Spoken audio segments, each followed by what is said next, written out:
Hey everybody, welcome to BODS Mayhem Hour. I'm your host, John the Bod, a.k.a. the Bod Father, with my lovely co-host, Krystal. It's an honor and privilege to have Mr. John Jarvis, the bassist of Scour, Agoraphobic Nosebleed, Pig Destroyer, Fulgora, Clenched Fist, which is a tribute to Sepultura, which I think is pretty badass, and All Will Fall. So, John, how's it going? How's it going, guys? Yeah, I think you got all the bands there. At least most of them. Well, yeah. Well, I want to make sure they get at least the majority of what you're in here, so that way people will be like, I thought he's in these other bands. Yes, he is, folks. That's right. Yes, yep. Yeah, thanks for having me, man. Thanks. So let's get right into this. What's impressed you the most about making this debut EP, the Gray EP, and especially this band? What's caught your eye about it, if anything, man? Well, with Scour, it's just, it was a lot of friends just getting together was the main idea for it. Derek and I kind of came up with the idea because he had some demos he was working on. He asked me to play bass on it, and just kind of brainstormed and thought about, kind of people we wanted to get in the band, and just kind of came together pretty easily. And we definitely wanted to make it a little different than all of our other bands. So, don't want to keep doing the same thing over and over. But, yeah, it was just something fun idea, and it just kind of came together extremely quickly, and it's worked out pretty well so far. It was nice to finally hit the stage for our first time a couple weeks ago. Did Housecore Records produce your EP, or did someone else? Housecore, actually, Phil's vocals were recorded there for the first EP. Everything else was recorded basically all over the country during Cannibal Corpse tour me and Derek were on. We'd find little spaces at different venues or different towns that we could set up a little computer and little recording station, and kind of did all of our recording on tour. And the drums were recorded in St. Louis. So it was kind of just spread out all over the place. But the only thing that was really done at Phil's was the vocals, and the mixing and mastering was all done by Dave Otero in Colorado. Any songs off this EP, John, the Gray EP, that stand out more to you than any, if possible? Well, my personal favorite is the final track, Tear Gas. Just has got such a catchy outro chorus. I don't know, it's when we recorded it, I remember Rob Barrett walking in the room from Cannibal Corpse and kind of being like, what are you guys doing in here, and we played the song for him, and he kind of gave us a little nod of approval, like, this, all right, this is going to be good, but then, we sent it to Phil and wasn't knowing what to expect as far as his vocals went. And when he sent that back, and, I listened to it all the way through, and that was the end of it. I was just blown away with the Let the War Be Waged chant at the end. It's just great. So that's my personal favorite. How did you like working with Bill and Selmo on this project? Well, it's been honestly just one of the easiest things I've ever done. He's so easygoing, and he really knows what he wants out of himself and out of every project he's in. And he's another great example of, he's in a lot of different bands that all sound extremely different. And I've been lucky enough to work with him before with Fulgora, where we recorded some stuff at his house, and he kind of stepped up and had some ideas, and we worked together, and next thing you know, we had a new bass line written. And it's an example of, he didn't have to get involved. He could have just sat back and record and just listen, but he wants to make music he puts out as good as possible, whether it's other bands he's working with or stuff he's doing himself. So it's been just a great honor to just sit back and work with the guy. Yeah, and Phil's always doing something. He's always in some type of band, and that's pretty cool. I mean, Phil's not slowing down, and he's not, not stopping for sure. Well, that's the thing. It's I was just at his place a couple weeks ago, and he was showing me a lot of his new records. He's got some mellow stuff. He's got some super heavy stuff, and it's kind of strange because he's getting heavier, more brutal as he gets older. But at the same time, some of this new stuff he's coming out with is really mellow, and just some of the best stuff I've heard him do. So yeah, it's great that he's being prolific in music, and I think Jamie Bauer said it very, very recently. He said, if you're a musician, you shouldn't try to tie yourself down to just one band. You should go out and play with as many musicians as you can, you know? Yeah. That's true. Why restrict yourself to one thing? If you're a true musician, you should be able to go out and play any genre with anyone at any time. That's true. I agree with that. I totally agree with that statement. I love what Phil's doing recently, filling in with I Hate God. I've been watching all those videos. Yes. This is rad. I actually got to see, was it the Agoraphobic? I guess it was one of the first times he got to do that. And yeah, I mean, I Hate God guys are awesome, of course. And, you know, we all can't wait to see Mike get back on stage. But yeah, they picked a good replacement there. I think Phil did a great job. Yeah. What helps you keep your mind fresh and open to new bass stuff, John, and balancing all these bands you're in, man? What helps you keep your mind fresh with all this, dude? Well, honestly, it's just listening to all different kinds of music. It's I try not to I don't wake up and play death all day long, you know. I usually listen to some, you know, everything from the new Childish Gambino record to some old Christopher Cross yacht rock stuff to, you know, it's just, you got to be open to all kinds of types of music, and that way when you go back to your grindcore and your metal, you're hungry for it, you know. Mm-hmm. I don't want to get bored with anything, and that's why it's so cool to be in so many good bands and different types of bands where nothing's really going to get old for me, you know. Yeah. I mean, you're in 15,000 different bands, so there you go.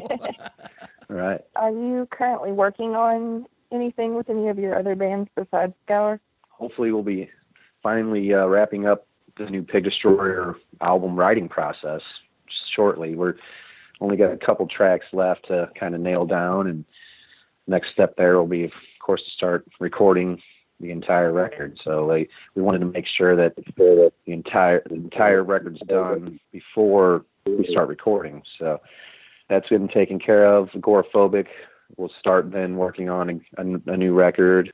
Scour's working on a new record, new EP. We had Fulgora's got a split record with a band called Grisnam that's I think it's ready to come out, but we're just kind of waiting time. And we're working on new material also. So really everything we're involved with has got something going on. That was my next question. You know, if you guys had planned on going on tour with Scour, and was you guys going to try to put out a full length instead of an EP possibly next, maybe with Scour? Well, I think the thing with Scour and the EPs is that we're all so busy with all different bands. The EP format works. We can get music out way faster that way. Right. And the idea that I had was to have 6 tracks on the first 3. We're going to do 3 EPs, 6 tracks on each, 6, 6, 6. You know, for the evil, darkness, you know. So, you know, by the time the 3rd EP comes out, you should be able to go buy the 666 box set that's going to have all 3 EPs together, you know, maybe some bonus cover songs in there added in, who knows. That's just, you know, ideas that we had a year ago that we're kind of still trying to stick with. But you just never know, you know. That's, of course, everyone's begging for a full length, but, you know, if the way we're working, we just want to stick with the plan. Seems to be really fun right now, and let's just stick with the ideas that we had so far, and seems to be working out pretty well. I can see that. Yeah, I mean, plus the way that you guys are and in different bands and stuff, I guess the EP route's a lot better and a lot quicker for you guys also, too. And plus, you know, we're talking about money. I think it's twice as long, you know. Yeah, and a big part of it's having money to do all this, too. Right. It's not free. That's right. I'm not cheap, folks. What should fans expect at a Scour show? Good question, because we didn't know what to expect about 2 weeks ago. So, and, you know, at the beginning of the day, we putting together a set list for the show that night, and we're having coffee at the table, and I said, you know, I wish I would have been a little more prepared like you guys were. And I said, well, we're kind of over-prepared. And we even learned a Pantera song just in case. And he said, what? And, you know, next thing you know, I'm like, yeah, we learned Strength Beyond Strength. Yeah, why didn't you tell me? And then, you know, I wanted to do it just because I'm a huge Pantera fan. Sure. And and we needed, extra material. We have, a short set, 25 minute set anyway. So we tried it at Soundcheck, and we kind of fell off during the guitar solo part. So kind of just said, fuck it, let's just not do it, and I was a little bummed out, kind of depressed that we weren't going to jam out the Pantera song. Then we play the set and we go backstage and we think we're all done, and Phil comes around with a smile on his face and said, "Are we going to do it?" And it was just like, "Please, yes."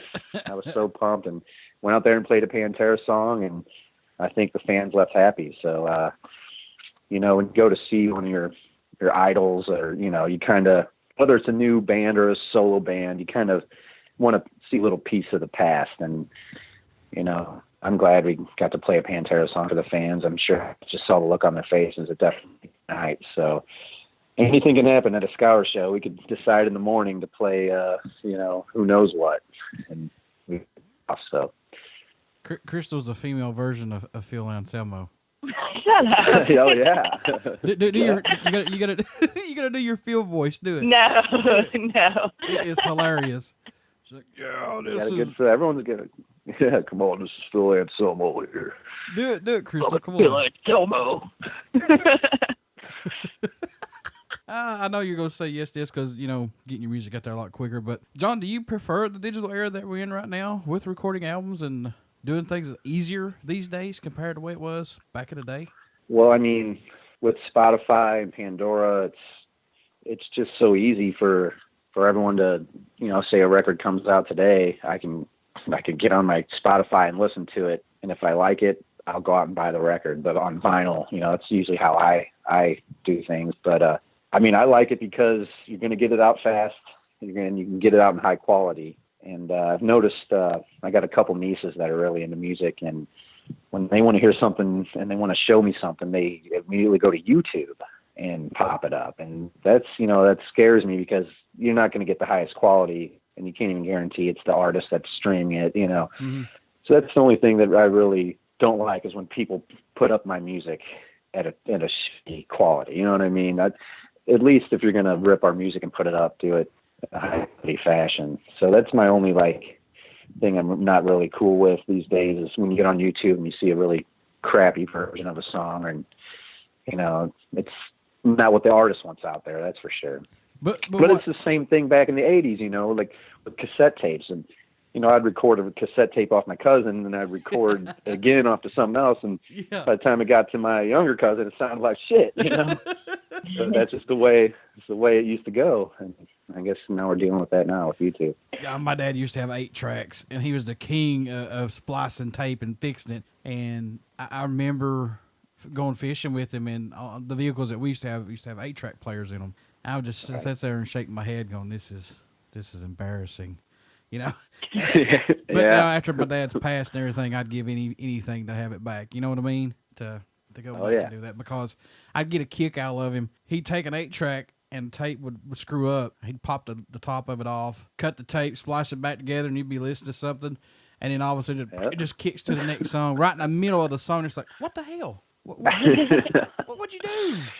Yeah. I still got all my old 8-tracks. I got an old Corvette, and it had an 8-track player in it, so I got a nice 8-track collection. Lucky enough, my dad had a nice vinyl collection that he handed off to me. So yeah. See, man, kids these days are so spoiled with this, social media bullshit, as I should call it. Like you said, YouTube and all this stuff. I mean, I don't. Well, I mean, yeah, and it's. I try to explain to my niece that back in my day, you used to have to pay $18 for a CD. Yeah.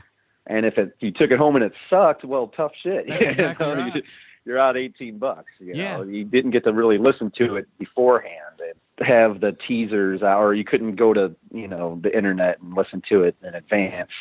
You pretty much had to take a chance along a lot of records, and the way it was, man. And just as well as I do, and Krystal could say this too. I'm sure she'll agree with me because she's like 45 now.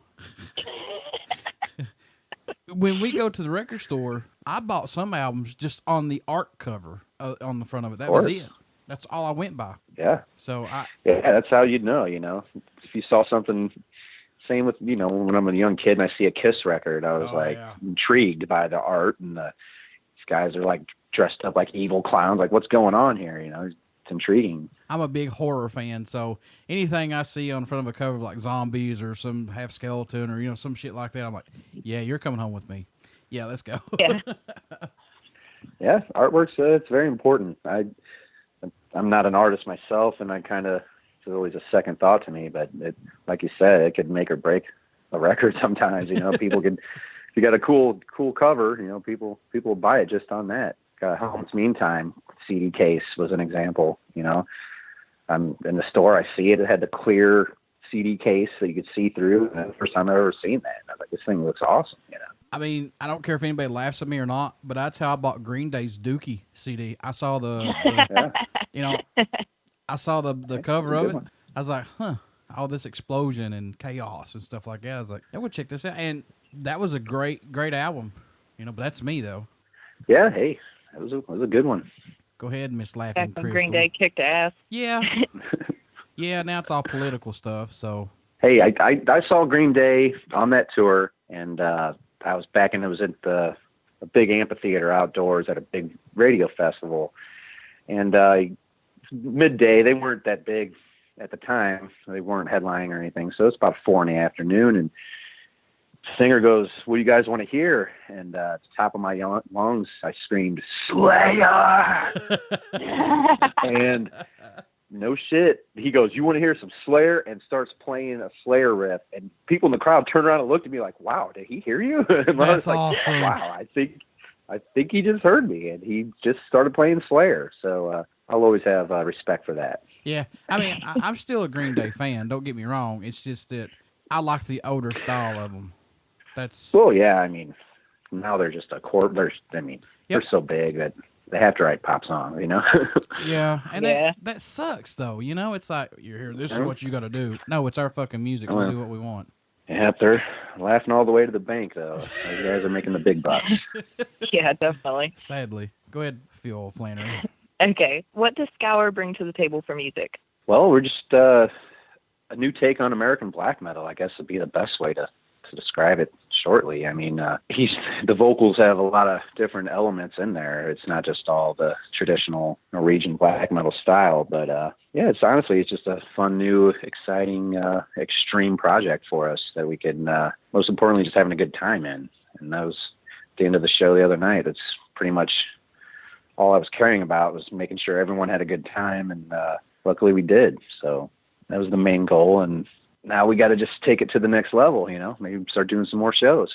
What made you want to become a musician, John? What was that spark that said, this is what I want to do, other than your cousin Adam doing this, of course? Well, honestly, it was Adam's dad growing up. Oh, yeah. He played in a lot of country rock bands, and he even had a heavy metal band in the 60s and 70s in Illinois, which was called Medusa. But growing up and kind of being a little roadie for them guys kind of got me into it. But honestly, I was at this girl's house one day, and solo John Bongiovi video comes on.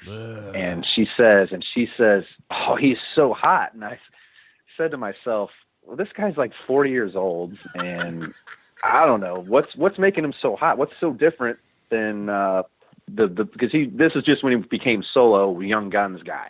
Yeah. So the difference was he had a guitar on. He was playing the acoustic guitar. And I was like, well, that's the only difference between the old Bon Jovi and this Bon Jovi. Yeah. Now he's on his own. He's got a guitar. And then I think I quickly realized that I think this girl's only into him because he's a musician. And then, you know, it kind of clicked that, wait, chicks are into musicians. Maybe I should try that out, you know? Yeah, they are.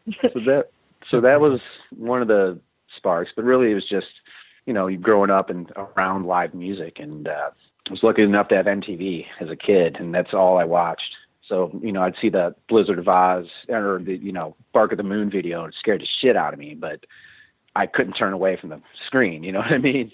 I had to see, you know, there's something intriguing about it. And it's kind of just growing up around music. You know, I couldn't see myself really doing anything else. See, dude, that's another thing that kids are not, what's the word I'm looking for, not exposed to is the music videos. That's what got me into a lot of these bands. As bad as I hate saying it, thank God for MTV at that time, because now it's just shit out here. Well, yeah, it's true, and I mean, it had everything. You had the Yo MTV Raps, so you got that, and then you had the Headbangers Ball, Yes, sir. so you got your Metal Fix, and then you got your Countdown. They have all the pop tunes, and so it was a very, very, it had a nice mix of everything, and that was great growing up, and they stopped playing music at one point. What can you say? You mentioned John Bon Jovi, and the first thing clicked in my head was the horror movie that he was in. Was it John Carpenter's Vampires, maybe? I don't know. Was that him? I think because you mentioned him just with a guitar, and that's all I remember in that movie. It was this guy and the guitar. I was like, that looks like John Bon Jovi. And lo and Yeah, it was behold, during the Young Guns era. I guess Young Guns 2 maybe was the movie, but yeah, I mean, I'm an old Bon Jovi fan. I loved all that's another thing from MTV. It's like all those hair metal bands they're great. Guitar shredders. Yeah, but and the only thing I couldn't stand is like every '80s band had a ballad. Every one of them. Well, that you had to have the power ballad. And that's true. You had to have it. So like Great White had some great ones. I mean, so many. You had to have a great power ballad, or you just weren't going to make it. That's true. That is very true. I'm a sucker for those. I like that stuff. So, Well, what's the craziest thing that you've seen while playing on stage? craziest thing I've seen while playing on stage, saw a guy in L.A. We were playing with Nails and some other band, the Roxy, and story goes, the guy from Repulsion brought an ironing board on stage, and it's from some old joke that a guy from Carcass cracked about our sound guy, Blake Harrison. He does sound effects, and I guess he said, "What's he up there playing, an ironing board?" was this joke. So the guy from Repulsion brought an ironing board onto the stage as a joke, haha, whatever, and sets it in the back. Well, next thing you know, some kid jumps on stage, grabs the ironing board like a surfboard, and just dives into the crowd. It just takes out like the first 3 or 4 rows of people. And then from that point on, it became like a competition to see who could control the ironing board, and everyone's just beating each other up in the mosh pit over this ironing board. And it was just wild. I looked to the side, I just see a guy flying through the air riding an ironing board. It was pretty wild. And the venue got extremely pissed about that too. They were like, apparently like Elton John used that ironing board in the 70s, and like it's been at the Roxy for 30 plus years, and we're the band that broke it. So sorry, Roxy. But yeah, just seeing a kid flying through the air on an ironing board, you don't see that every day. That's awesome.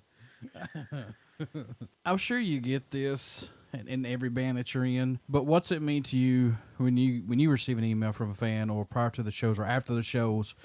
They'll come up to you and they'll say, "Hey, look, your music has pulled me through a tough time. It's gave me inspiration to overcome obstacles, or it's just made me to relax of the everyday bullshit that we go through." What's that mean to you, man? I mean, that's the best compliment you can get, and it makes it all the bullshit worth it, which there is a lot of bullshit in being in a band.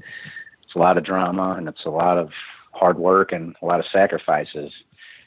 But at the end of the night, when you're drained from a show and you're just feeling like you're going to die, and someone comes up and says something like that, it kind of makes it worthwhile, and I take out, every time the fan stops me to say something like that, I usually try to take as much time as I can to chat and, make sure they're having a good time. And, it's an honor that people listen to any of my bands. So as a fan of your guys' music and everything that you guys do, I truly appreciate it as a fan.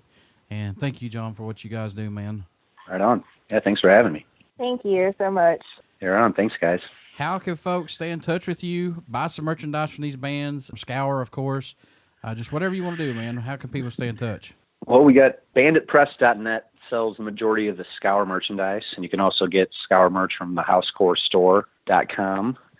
And you could pick up Pig Destroyer and Agoraphobic merch through indiemerch.com. Fulgora we do through Big Cartel. You can get on there, check that out. Of course, all of our bands are on either Bandcamp or Facebook, and pretty easy to find these days. So, yeah, just got to look us up on the internet. Hey, before I let you go, good sir, will you care to do a promo for my show? Let's do it. This is John Jarvis from Scour, and you're listening to BODS Mayhem Hour. Everybody stick around. We got some great music coming up, and you only hear these interviews right here on BODS Mayhem Hour and Uber City Radio. From my lovely co-host, Krystal. We'll see you guys next week. Thanks, John. Thank you, guys. Cheers.